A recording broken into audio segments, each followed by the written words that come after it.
Alright, welcome back, guys. Yes, the car is getting torn apart once again. I'm gonna explain what's going on here, but yeah, supercharger's off. It's sitting right here. Don't mind the mess. Everything's a mess. Got the charge pipes out, air box. Here's the supercharger. There's the new map sensor I put in a little while ago. Just had to order another one. This one is a genuine part from Mercedes themselves. I have the new sensor on here. I have a Mercedes-Benz IAT sensor as well. We got the throttle body hooked up here. I probably should get a new plug for the throttle body. Eliminate some more stuff, but you can see in there it's pretty clean. Super clean in there. Nothing wrong in there. But yeah, guys, got this all off, so I'm gonna excuse me. Let's go over to here. As you can see, yeah, everything is apart, and as you can tell, I am pulling the engine harness off. So I went ahead and I finally got I bought that ECU from Race IQ. They cloned my ECU, sent it back, and it was a working one. I put it in there, see if it worked, to eliminate any other things.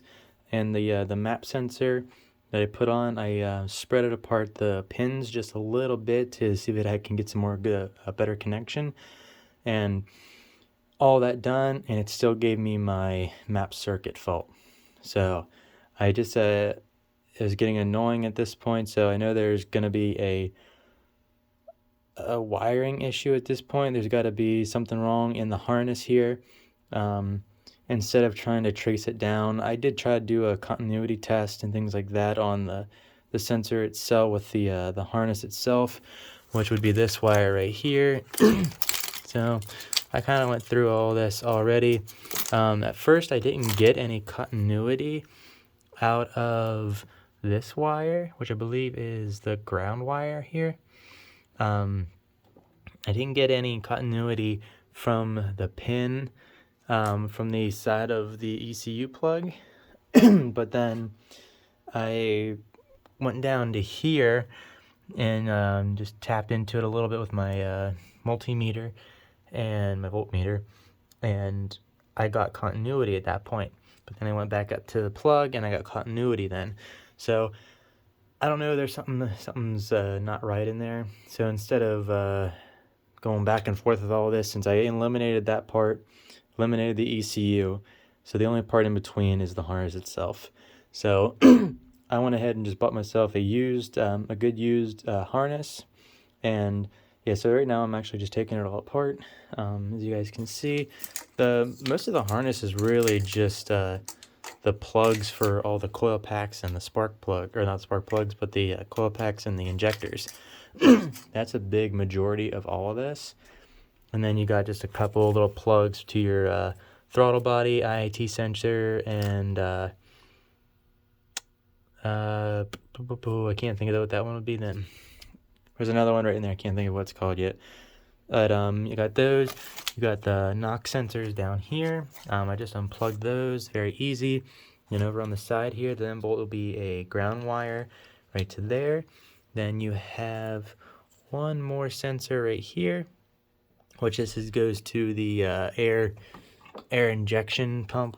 This one right here, it goes right there. So that one goes there, and then you got this back one back in here, which I don't use anymore. This is to the magnet for the clutch pulley. Don't need that anymore anyway. And then you got one right here for the coolant temp sensor, which is right there. And I'm trying to trace down this wire right here, which goes all the way down into there. I gotta go underneath the car and look at where that's plugged in. That's kind of annoying, I can't unplug that right now, but I got that plug. And then if you look here, there's the the camshaft position sensor, which I probably should just go ahead and replace that as well, since this is a high mileage car. It would probably do very good to go ahead and just replace that. They are relatively cheap. So that, and then underneath there is 3 wires. There's 2 blue, like I think there's one solid blue and then one with a white pinstripe. That goes to your alternator. On the back here is a plug.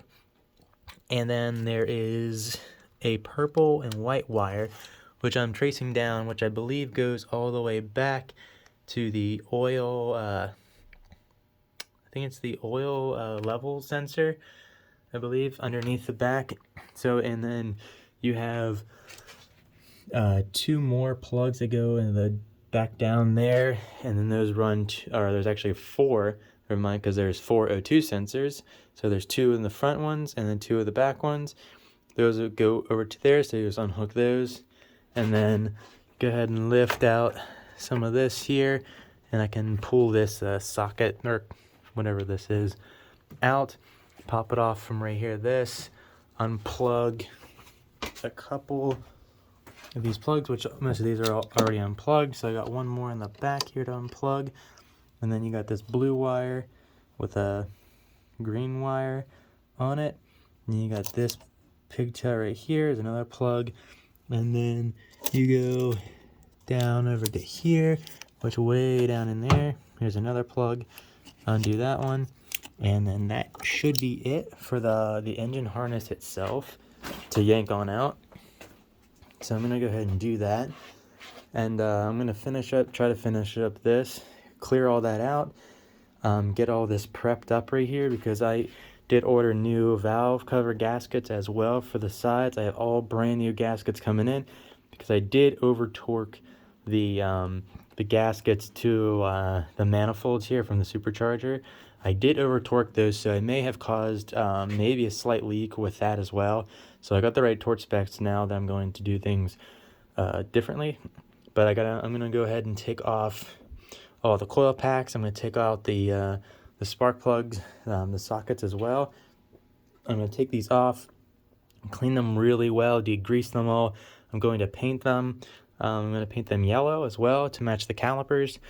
And then, yeah, clean these all up. I'm going to put some new silicone or gasket maker along the top 2 cap parts on here. And then, yeah, go ahead and take this cap off. Clean everything off really well.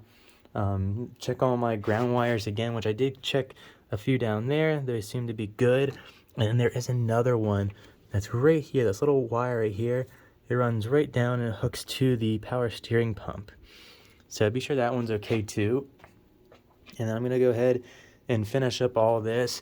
And upon doing this, I did find that a nut fell off of one of my studs for my header. So that would be a leak right there as well. So I'm gonna go ahead and try to find one. I'm gonna probably take off another one and match it up and put another one back on there. And then hopefully that'll seal that up then, which will be good. And then I'm gonna take a vacuum, clean all this out again here, get it nice and pretty, put the other harness on. Actually, I'm gonna fix up the old harness when I get it. I'll go ahead and wrap it back up, make everything look nice, check all the wires again on them, put some new sheathing over top of them, because I know a lot of these, like, they break open and get brittle and stuff, but I can get some new stuff of that, seal everything up really nice, and then I'm like hoping that just fixes this whole car, because I can't, there's nothing else to replace on here. But that's it, guys, for now. I'm just showing you guys a little bit more here. When I give you an update video on it, I will show you where this wire goes to exactly, and then unplugging those and some other ones over here. But I'll show you guys a little bit more. Just wanted to kind of fill you in what's going on right now. Yeah, guys, thanks for watching. Hopefully this car gets running soon here. It's kind of annoying, all these this bug right here, but we'll get it sorted out. And yeah, guys, thanks for watching. Thanks for subscribing, and I'll catch you on the next one.